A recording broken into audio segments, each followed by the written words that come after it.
सीमांचल की जनता अपने इंसाफ के लिए, अपने मान और सम्मान के लिए, अपनी गीरत के लिए सीमांचल की जनता इंशाअल्लाह ताला अख्तरुल ईमान को यहां से अपना एमपी बनाकर लोकसभा में भेजाएगी। और अख्तरुल, मैं आपको याद दिलाना चाहूंगा, मैंने कई मर्तबा आपके दरमियान में खड़े होकर कहा कि इन पर भरोसा मत करिए, अपने वोट को जाय होने मत दीजिए, मगर मजलिस के मुखालिफिन हम पर इल्जाम लगाते गए कि असदुद्दीन ओवैसी बी टीम है, असदुद्दीन ओवैसी वोट काटने के लिए आया है। मगर मेरे अजीज दोस्तों और बुजुर्गों, मेरी इज्जतदार माँ और बहनों, मेरे गयूर नौजवानों, बताओ, जब मैं आपसे कह रहा था, क्या वो बात आज सच नहीं निकली? जिसको आपने भरोसा कर कर उसको वोट दिया, उसने एक मर्तबा नहीं कई मर्तबा आप लोगों को ठगा है। आपने सेकुलरिज्म के नाम पर, आपने बीजेपी को रोकने के नाम पर, मोदी को रोकने के नाम पर आपने वोट दिया। मगर बताइए आज आप क्या देख रहे हैं?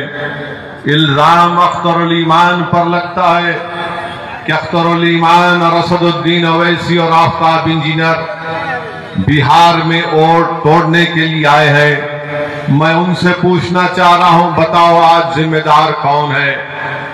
आज जिन्होंने आपका वोट लिया और आपको धोखा नहीं दिया बल्कि आपके पीठ में खंजर घोंपा, आज वो सब के सब खामोश बैठे हैं। इसका जिम्मेदार ना सिर्फ नीतीश कुमार है बल्कि इसका जिम्मेदार तेजस्वी यादव भी है, इसका जिम्मेदार भारत के वजीर आजम नरेंद्र मोदी है।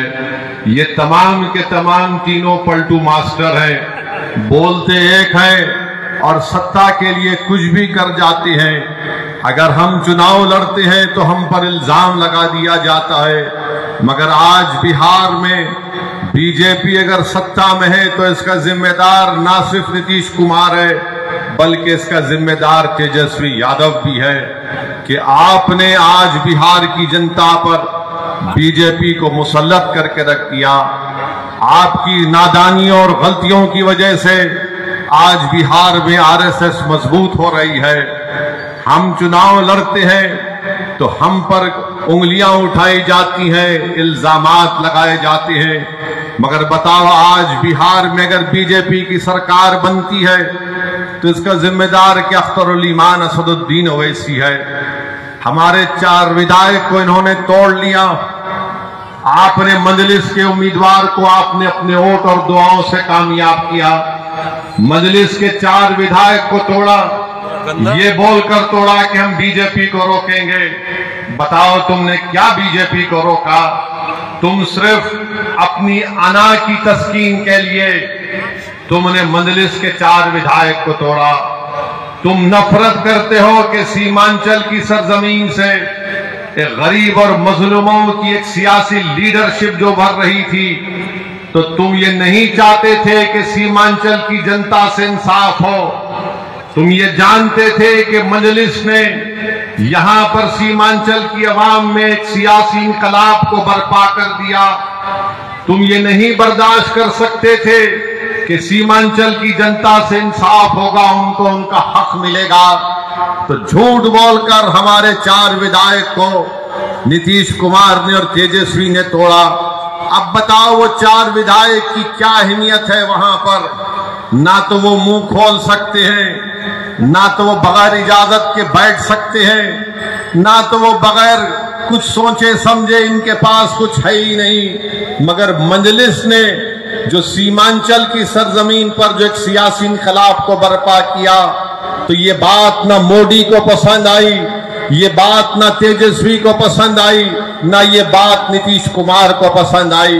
वो हरगिज नहीं चाहते कि सीमांचल से आपकी एक सियासी क़ियादत उभरे। वो हरगिज ये नहीं चाहेंगे कि बिहार में आपकी सियासी क़ियादत उभरे। बिहार में ये पैगाम दे दिया गया, बिहार में, भाई साहब रुकिए, बिहार में सिर्फ यही चाहते हैं कि यादवों का नेता हो, कोई गुनाह नहीं है। बिहार में कुर्मी कुशवाहा का नेता हो, कोई गुनाह नहीं है। बिहार में भूमिहार का नेता हो, कोई गुनाह नहीं है। बिहार में प्रकाश का नेता हो, कोई गुनाह नहीं है। गुनाह उस वक्त हो जाता है जब गरीब और मजलूम मुसलमान खड़ा हो जाता है। तो चाहे मोदी हो, तेजस्वी हो, नीतीश कुमार हो, वो इस बात पर मुत्तफिक है कि सीमांचल से इंसाफ नहीं करेंगे और कभी भी आपकी सियासी लीडरशिप को भरने दिया जाएगा। इसीलिए धोखा देकर, आपकी पीठ में खंजर मारकर, आपके वोटों से मुंतखब शुदा, आपकी दुआओं से मुंतखब शुदा चारों विधायक को उन्होंने खरीद लिया। अब बताइए कौन जिम्मेदार है अगर आज बिहार में बीजेपी की सरकार है? तेजस्वी से पूछेंगे तो तेजस्वी बोलेंगे चाचा हमको छोड़कर चले गए। नीतीश कुमार से पूछेंगे तो अल्फाज चाप चाप कर बोलेंगे हम मर भी गए तो नहीं जाएंगे, अब कह रहे हैं कि हम यहीं रहेंगे। यानी नीतीश कुमार, अगर गिरगुट और नीतीश कुमार को सामने रखा जाए तो गिरगुट कहेगा कि मुझे इससे शर्म आती है। इतना रंग बदलते हैं नीतीश कुमार। सुबह में जो बोलेंगे शाम तक चाचा पलट जाएंगे। अरे जब तुम सत्ता में तेजस्वी चाचा के साथ आ गए तो बड़ा हाथ पकड़कर चल रहे थे, गले मिल मिल कर बोल रहे थे कि हम ये कर देंगे। बताओ फिर क्या हुआ? क्या सीमांचल की जनता से इंसाफ हुआ? क्या सीमांचल में यहां पर आप ही के इस विधानसभा में यहां पर 2 अनुमंडल की जरूरत थी? क्या एक अनुमंडल खुला? 10वीं जमात के इम्तिहानात चल रहे, हमारे बच्चों को तकलीफ होती है, यहां की जनता को तकलीफ होती है, मगर सिर्फ खेल सत्ता का है और सिर्फ कोशिश यही होगी कि कहीं से भी किधर से भी सीमांचल की जनता से इंसाफ ना हो। मैं पहले भी आपसे कहा हूं और आज फिर कह रहा हूं मेरे भाई, जब तक अल्लाह असदुद्दीन ओवैसी को जिंदा रखेगा मैं सीमांचल की लड़ाई लड़ता था, लड़ रहा हूं और इंशाअल्लाह ताला लड़ता रहूंगा। सीमांचल की आवाज कभी खत्म होने वाली नहीं है। अगर तेजस्वी और नीतीश ये समझते हैं कि हमारे 4 विधायकों को तोड़कर तुमने सीमांचल की आवाज को खत्म करके रख दिया, मैं बताना चाह रहा हूं नरेंद्र मोदी को, नीतीश कुमार को, तेजस्वी को, सीमांचल की आवाज कभी खत्म होने वाली नहीं है। तुम तीनों इस बात को सुन लो, जब 2024 के लोकसभा के इलेक्शन होंगे तो इंशाअल्लाह ताला भारत की सबसे बड़ी पंचायत लोकसभा में सीमांचल जिंदाबाद का नारा लगाएगा, लोकसभा में सीमांचल के इंसाफ की बात करेगा। अरे बताओ तुम कब तक धोखा दोगे सीमांचल की आवाम को? तुमने क्या किया?